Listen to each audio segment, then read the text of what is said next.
This is part 6 in the Black Road Sky version 0.3 video tutorial series. Last time we covered the basics of orbital mechanics, and now we'll put those skills to use by performing an orbital rendezvous with a more distant space station. We'll also be learning about the ship's warp drive, which will finally open up the rest of the system to you. The last video was pretty dense, so let's break protocol a little bit. Crack a beer, have some fun with this one. I'm currently docked at Laika Orbital, but you can follow this same procedure from Gagarin if that's where you happen to be. There are 2 more stations in orbit around Tyra, which we've yet to visit. Tereshkova Station and Canada City. Let's go ahead and pick up a contract for Canada City. Then we'll undock as usual. As we drift away here, let's go ahead and find Canada City on our sensors. Just zoom out until you can see it.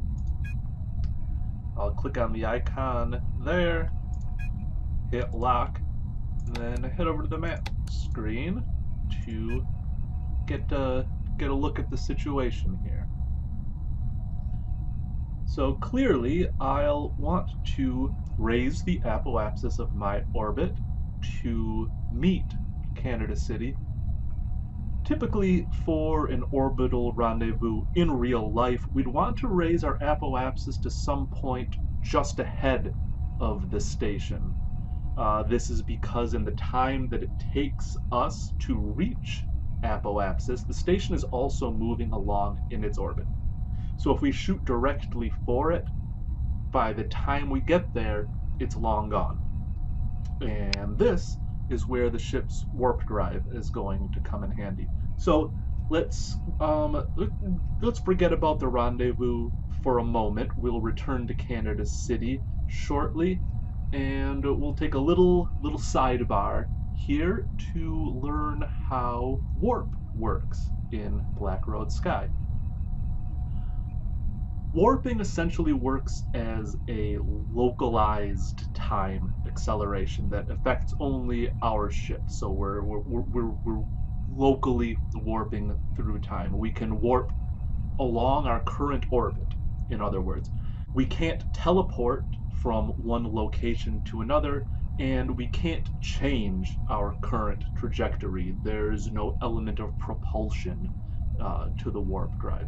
What we can do is move quickly along our current trajectory, while, unlike with the cryopod, the rest of the universe continues on at its usual pace. So this is how it works. The first step will be to put some distance between ourselves and Laika Orbital. Warp is prohibited within 500 kilometers of any station. So I'm going to go ahead and point prograde just because it's a safe direction to point. We are heading out to open space, and I'm just going to throttle up.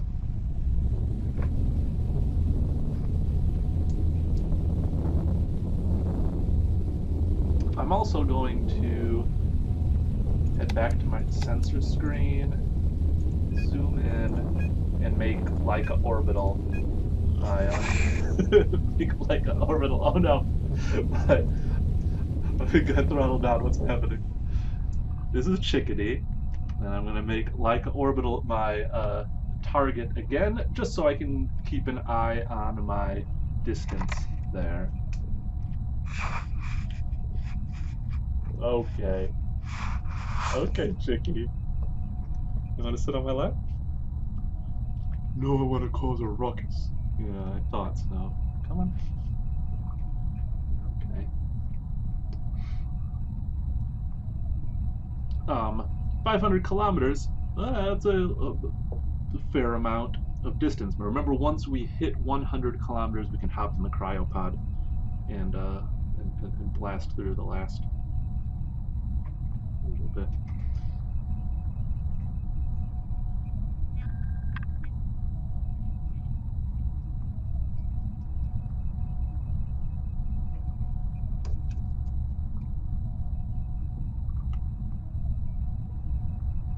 Could have pulled away a little bit faster, but um, you know, uh, cat jumps up on the desk there. Couldn't see the screen. I didn't know what was going on. It's easy to panic. All right, remember here in the cryopod, we have this UI where we can still see the map. We also see our distance to target, which I know right now is like orbital. I want to get that to 500. So just go ahead and increase time.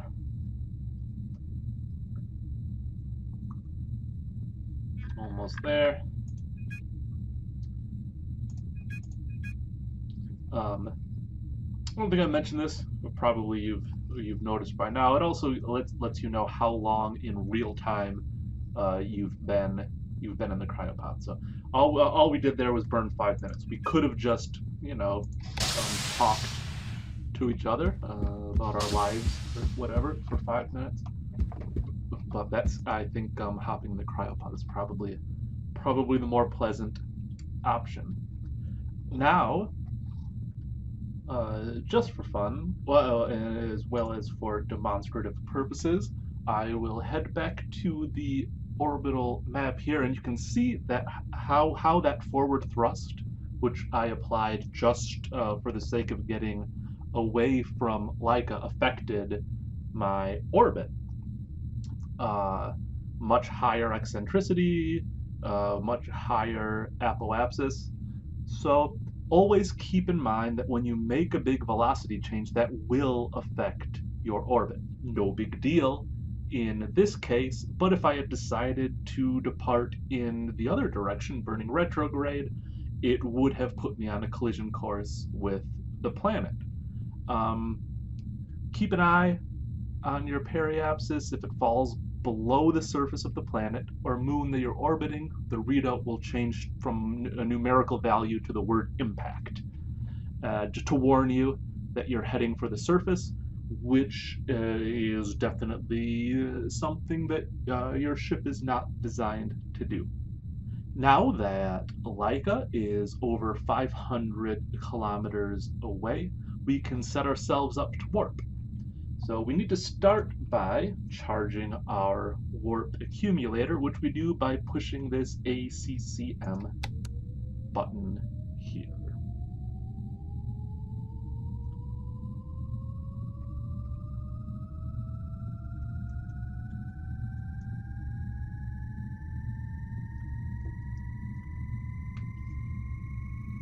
Once the warp accumulator is full, we'll have the power needed to enter warp.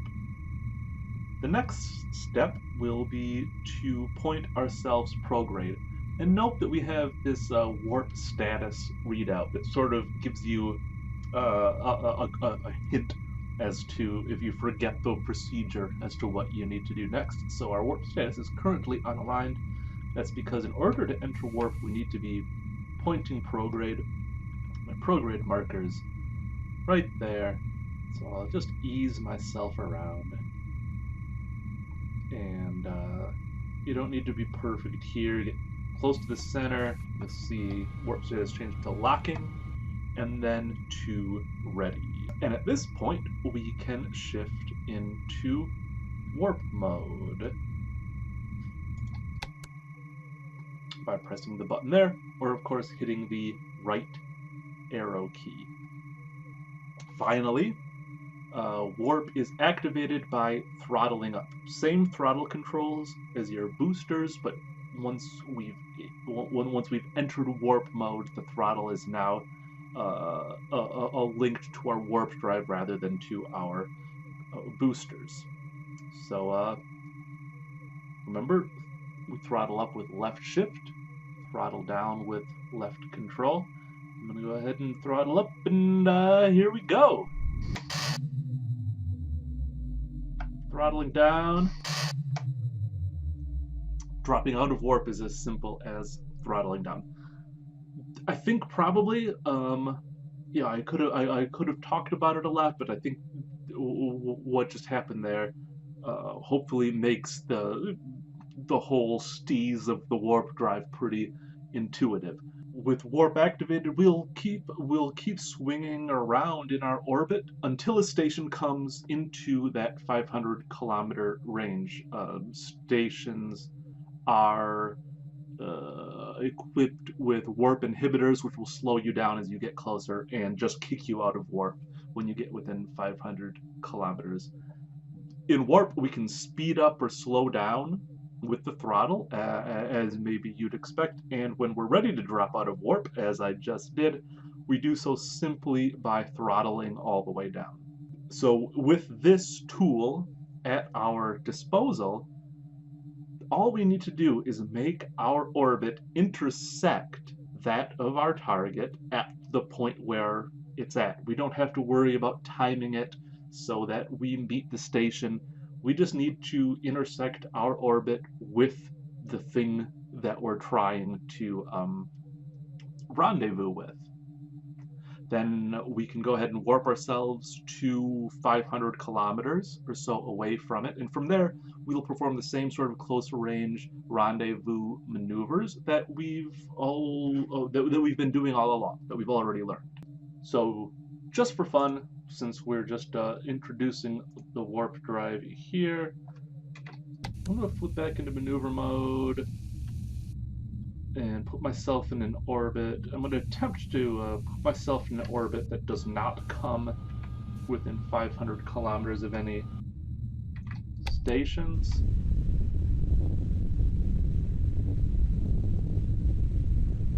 I think that should do the trick. We'll get our warp accumulator charged.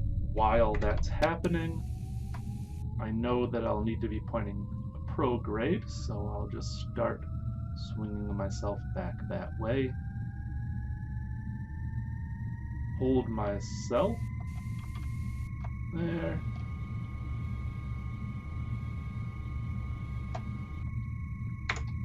Flip into warp mode, throttle up, and we can just do this all day. You'll notice a few things. One, as we talked about in the orbital mechanics video, we slow down. The farther we get from the planet, the farther we climb out of the gravity well. But there's also an anomaly, sort of right around here. Again, we really slow down. We can look at the comms panel to see what's going on. If you can read really, really fast, we're coming within 500 kilometers of Tereshkova Station. Not within 500 kilometers, we're approaching 500 kilometers, and so Tereshkova Station is starting to, the warp inhibitors of Tereshkova Station are starting to slow us down. So I'm gonna go ahead and throttle down and put myself kind of, sort of where I want to be. Okay. We'll drop out of warp. There. I think that should work. Now, lots of ways that we could approach this. Remember what we learned in the last video? Remember how different thrust maneuvers will affect your orbit. Here we can see I basically just want to lower my periapsis. That's not I don't think that's going to be quite enough. I'll switch back into maneuver mode, activate my thrust deflectors, and what I want to do is make my orbit intersect this the icon here. Oh, remember who you're targeting. We're currently targeting Leica Orbital, which is not what we want. Easy mistake to make. Let's zoom back out. Select Canada City. There we go. Okay, that's fine. We'll make it work. So what I want to do is make my orbit intersect Canada City's orbit at this icon, at the point where Canada City is. Now, this makes sense as long as our relative inclination is low. As we've mentioned before, what we've got here is a 2D readout. Just because your orbits are the lines pass over the top of each other doesn't mean that you're actually intersecting, right? Because we're not getting that third dimension. They could be kilometers, thousands of kilometers in some situations apart from each other. But because our relative inclination is so low, we can be pretty confident that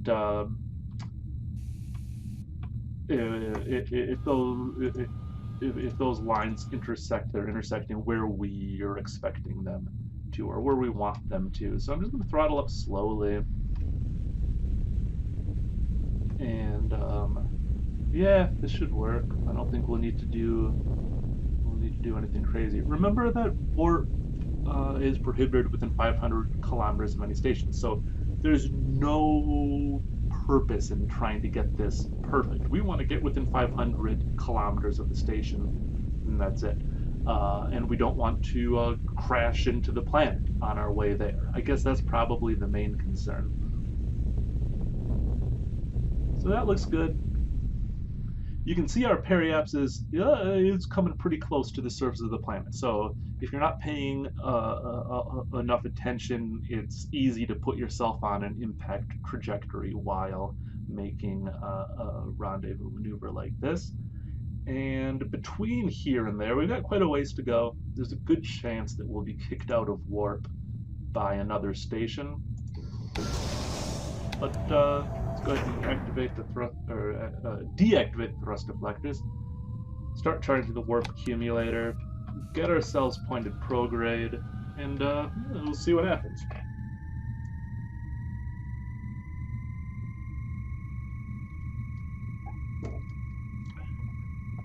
Warp's ready. Throttle up. Shift into warp mode, and then throttle up.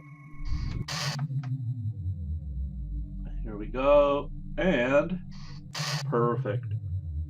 I didn't actually drop myself out of warp, and this is an important point to note. So we got kicked out of warp because we were within 500 kilometers of Tereshkova, or of Canada City. My throttle is still at 28%. It's not doing anything, but it's there. So remember, when your throttle is up, for one, you can't switch into another engine mode. You also can't use the cryopod. I mention this because this trips me up sometimes, even as the dude who made the game. I enter the cryopod and it's not working. Why isn't it working? Often it's because you've been kicked out of warp with your throttle up. Just hold left control there to throttle back down. So here we are. We're actually drifting slowly away from the station, but we're about 500 kilometers away, close enough to brute force it.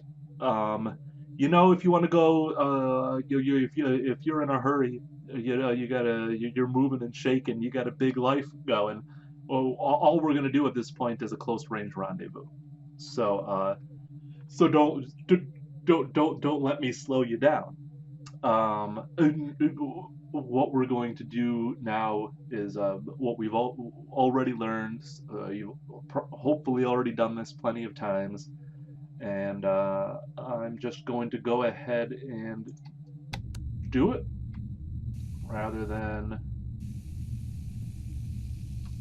talking about it. We're just gonna make it happen.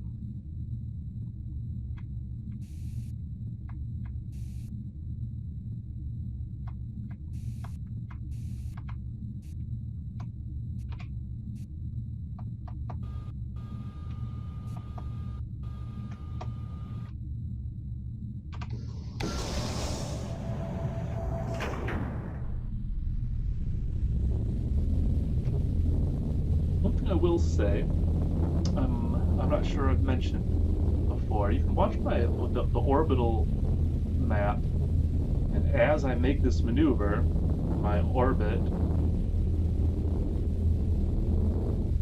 just so happens to begin to overlap that of Canada City, if you're in the same position, moving at the same velocity, if you and another object, whatever it is, are in the same position, moving at the same velocity, then you are by definition in the same orbit. So, in other words, getting close to Canada City and matching velocity puts me in the same orbit as Canada City. It's not exactly. There's some very clear deviation there, but that's because I'm nearly 600 kilometers away. I am by no means in the same position.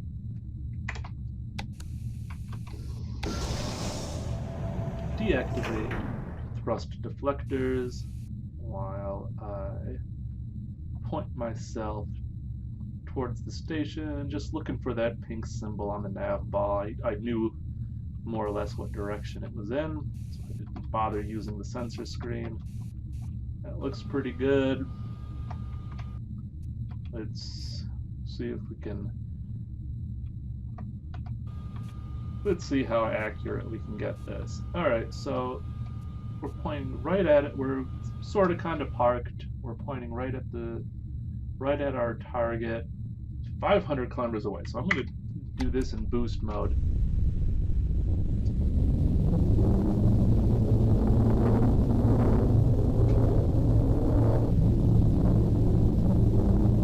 We're just really going to blast our way there.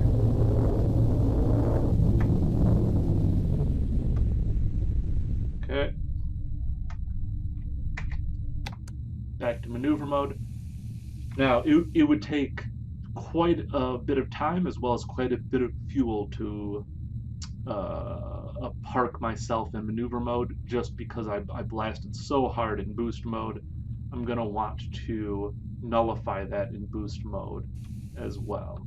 So I'm in maneuver mode now just to get myself point yacht around 180 degrees, get ourselves as close as we can. That's fine. And I'll use my translation thrusters to even out the X and then the Y relative velocities, but no reason to put too much work into it. They're gonna drift. We're being a bit rockish. Is that a word? Rackish? Rockish? What am I trying to say? Alright, I'm gonna throttle up now in boost mode because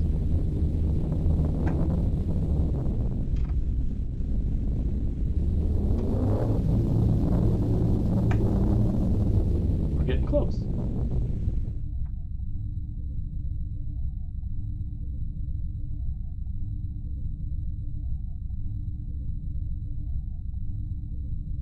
I'm just using the relative distance to target readout here. You could also, oh, there it goes. There it goes. You know, there was a possibility there that we would have just run into it. So, not a bad idea once you're this close to pull up the sensor display. If I had done that, I would have seen that I was just about to run into the station. Now that I'm less than 30 kilometers away, less than 7 meters per second off of relative velocity, our orbits are almost completely overlapping.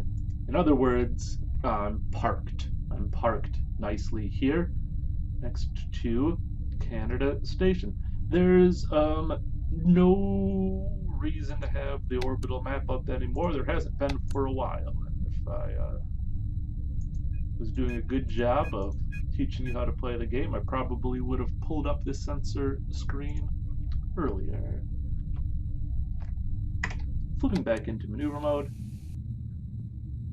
pointing myself sort of kind of at the station. I don't want to point directly at it because we already almost ran into it once.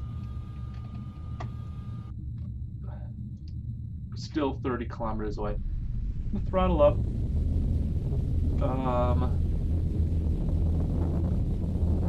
You know, 0.5 kilometer per second will get you there in about a minute. little more than that. Activate thrust deflectors and let Canada City drift in towards me.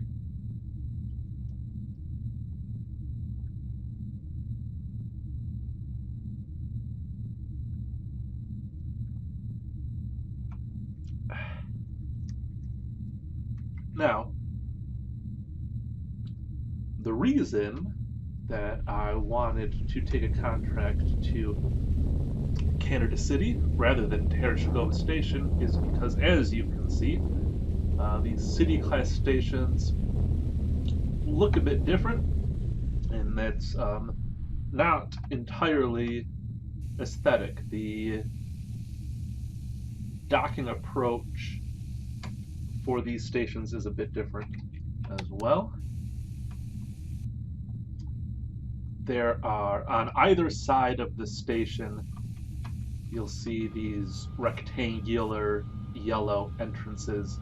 That's what you're going to want to aim for when you're coming in for docking. The docking platform is sort of inside the station, in the middle of the station between the two entrances. So as long as you can see one of those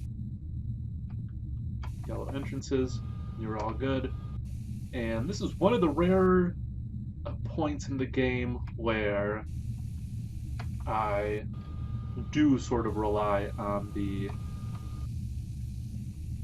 visual readout, the video readout on the monitors. Eventually, there's going to be docking sensor UI that will make these sorts of maneuvers possible without actually having, or without actually watching the video screens. But for now,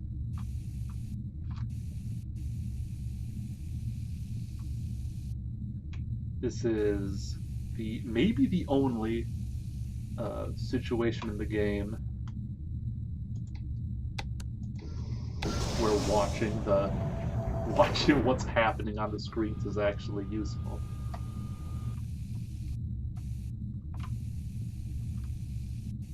So, unlike when when I'm docking, I'm just looking at the numerical readouts. Here,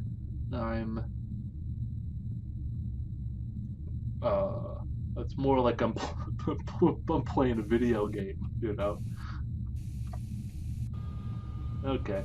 It's not coming too fast. We want to make sure our Y is slightly negative.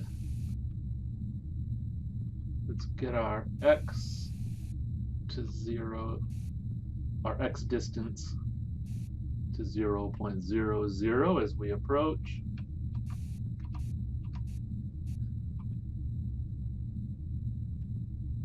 And then I'm just going to manage my relative z velocity while I watch that relative z distance decrease. I want to get that to 0.00.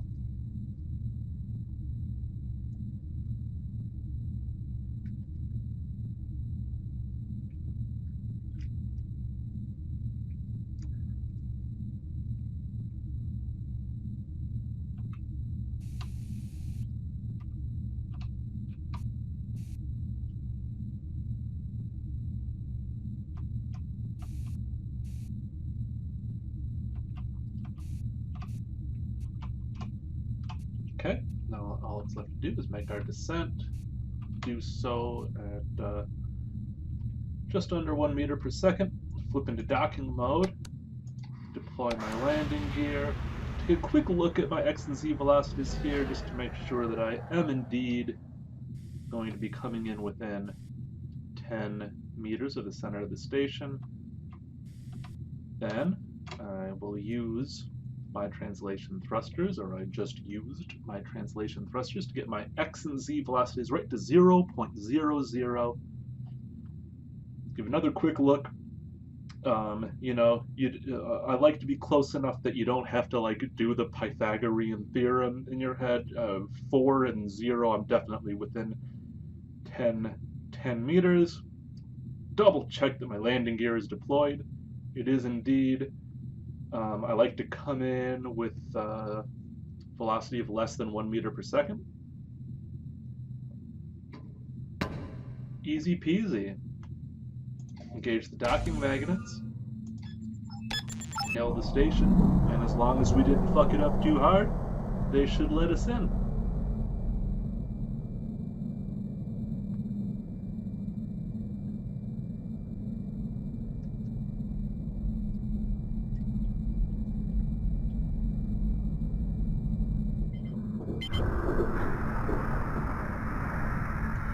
Hell yeah, if you can make it to Canada City, then you can travel freely between all 4 of the stations in orbit around Tyra. And if you're feeling brave, you could even attempt a trip to Lua. We've already basically learned everything that we need to know to do it. Um, if that gives you trouble, though, fear not, because that's exactly what we're going to cover in the next video. And even if you nail it, just still watch the next video, because they might have some tips and tricks for you. Hey, thanks for watching this far. We're really getting into the game now, and I'll catch you in the next one.